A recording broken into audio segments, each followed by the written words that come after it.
24 అడుగుల ఎత్తున్న ఆంజనేయ స్వామి దేవాలయం గురించి తెలుసుకుందాం.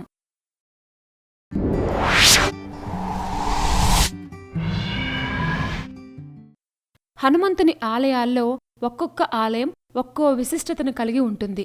తెలుగు రాష్ట్రాల్లో ప్రసిద్ధి చెందిన ఆంజనేయ క్షేత్రాల్లో చాలా ప్రాముఖ్యత కలిగిన దేవాలయం పొన్నూరు ఆంజనేయస్వామి దేవాలయం.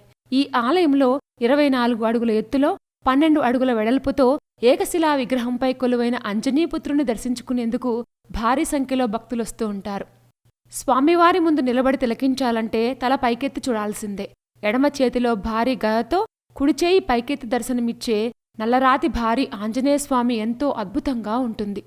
శిరసున ఆభరణాలతో, వెండి నేత్రాలు, నుదుట వెండి తిరునామంతో స్వామి అద్భుతంగా దర్శనమిస్తారు. ఈ స్వామివారిని పూజించాలంటే మెట్ల మార్గం ద్వారా పైకెళ్లి స్వామివారికి నిత్యపూజలు చేస్తుంటారు. ఆకుపూజ ఇక్కడ ప్రత్యేకంగా చెప్పుకోవాలి. మంగళ, శని, ఆదివారాల్లో ఈ ఆకుపూజ చేసేందుకు పెద్ద ఎత్తున భక్తులొస్తూ ఉంటారు. ఈ వీరాంజనేయ స్వామివారి ఆలయంలో 6 ఉపాలయాలున్నాయి. అందులో ఒకటి సహస్రలింగేశ్వర స్వామి ఆలయం, కాలభైరవ గుడి, దశావతారాల విష్ణుమూర్తి ఆలయం, స్వర్ణ వెంకటేశ్వర స్వామి దేవాలయంతో పాటు గరుత్మంతుని గుడి కూడా ఇక్కడ ఉంది. పూర్వం పొన్నూరును స్వర్ణపురి అని పిలిచేవారట. తరువాత స్వర్ణపురి తమిళరాజుల పరిపాలనలోకి వెళ్ళింది. అప్పుడు ఈ ఊర్ని పొన్నూరు అని పిలవడం ప్రారంభించారు. తమిళంలో పొన్ను అంటే బంగారం అని అర్థం. పొన్ను ఊరు అంటే స్వర్ణపురి అనే అర్థం వస్తుంది.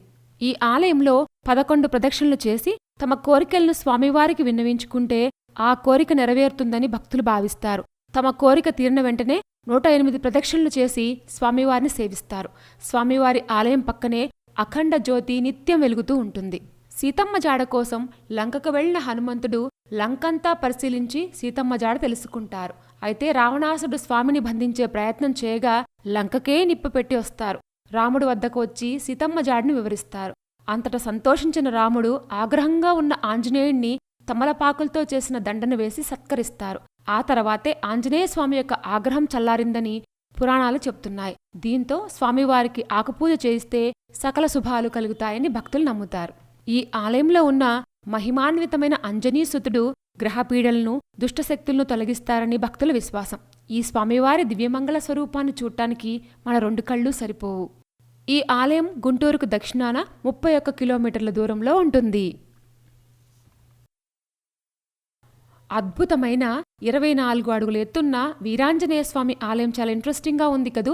ఇలాంటి మరిన్ని విశేషాల కోసం మా ఛానల్ సబ్స్క్రైబ్ చేసుకోండి.